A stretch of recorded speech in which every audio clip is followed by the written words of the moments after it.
লামিসারও মেয়ের সাহায্য দাবি করতে দৌড়ে মুক্তি চাই সবাই আমার মুক্তি দেবে আল্লাহ কারাগার দিকে মুক্তি করে দেয় আমি এই দোয়া চাই সবার সাথে আমাদের স্বর্গের মা বাবা এখানে আজকে আসছে। আপনার শুনলেন স্বর্গের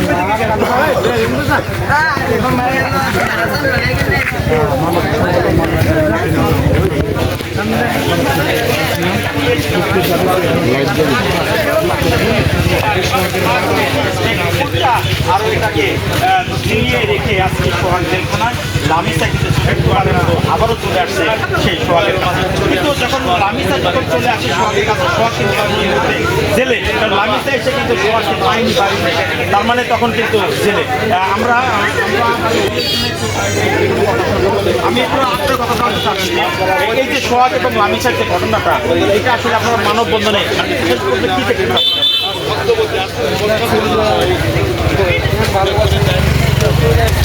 চারবার করে চলে আসছে। সে মেয়ে যে যা চায় তাই শোনা উচিত। বাপ মা একটা জীবন গড়া মানুষকে দেওয়া যায়, তাদের তো ঘৃণা হওয়া উচিত ছিল যে সবারই মেয়ে আছে, এই বিয়ে আলামে আরেক জায়গায় দিবে, এটা আসলে ঠিক না, তাদের মাইনে নেওয়া উচিত। আমরা শুনলাম যে মেয়ের নাকি বয়স কম, ভাই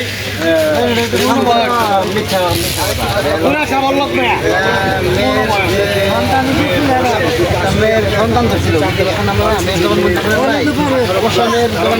শুনছে, তারপর তো বারবার আমরা জবানবন্দি দিচ্ছি। এই মেয়েটা অনার্সে পড়ে, কিন্তু সেকেন্ড ইয়ারের পরে কাকা মেয়েটাকে আসলে বয়স কম।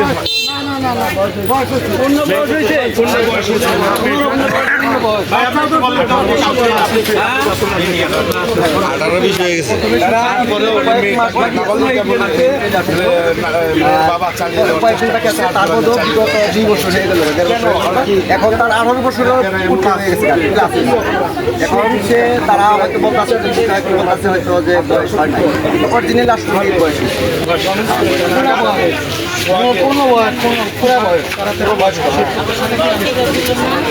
এই ছিল এখানকার শেষ অবস্থা। আমরা শেষ যে কথাটা বলতে চাচ্ছি, এই ঘটনাকে নিরসন চাচ্ছি।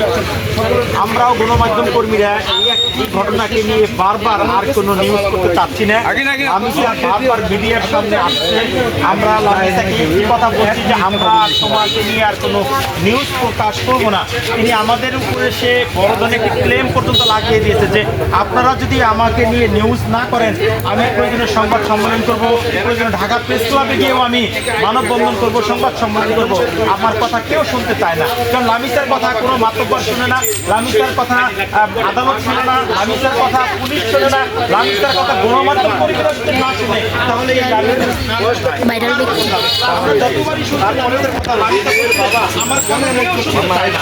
আমার কথা যদি কেউ শুনতো, তাহলে আজকের এই ঘটনাটা এত দূর পর্যন্ত আসতো না, কেউ শুনতে চায় না। তবে আমরা চাচ্ছি লামিসার কথা আমরা শুনবো, সবাইকে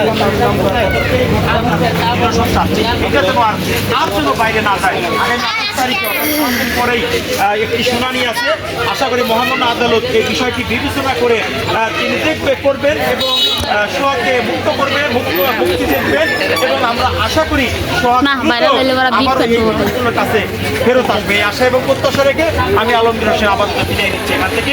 সবাই ভালো থাকবেন, সুস্থ থাকবেন, নিরাপদে থাকবেন। আল্লাহ হাফেজ, আসসালামু আলাইকুম।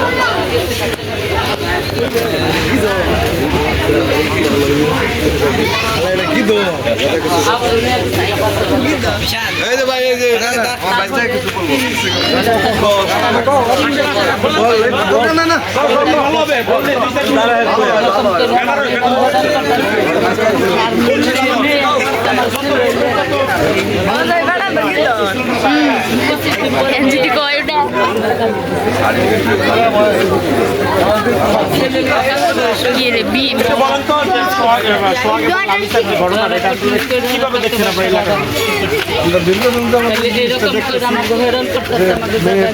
কয়েকবার আমাদের এখানে চলে আসছে, আমাদের এলাকার মানুষের সহযোগিতা মেয়ে চলে গেছে, চলে যাওয়ার পরে আবার পুনরায় মেয়ে আসছে, এরকম করে চলতেছে। ঠিক আছে, আমরা এই বিষয়ে এটার সমাধান চাই যে ছেলেটা জেল হোক, ছেলেটা আমাদের মাঝে সাধারণভাবে জীবনযাপন করে। ছেলেটা আসলো কি, ছেলেটা আসলো তার বাবা মায়ের যে আর্থিক সমস্যা, এখন যারা বলছি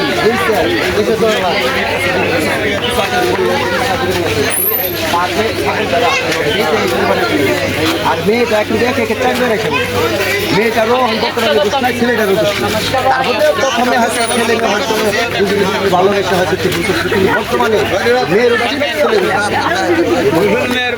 মেয়ের বাবা এই সমস্যার কারণে ঘুরতে ঘুরতে তার আর্থিক সমস্যায়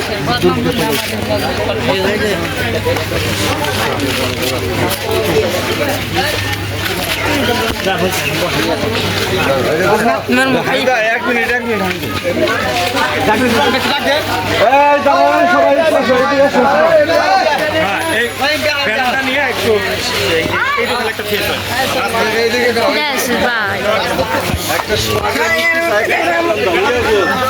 right.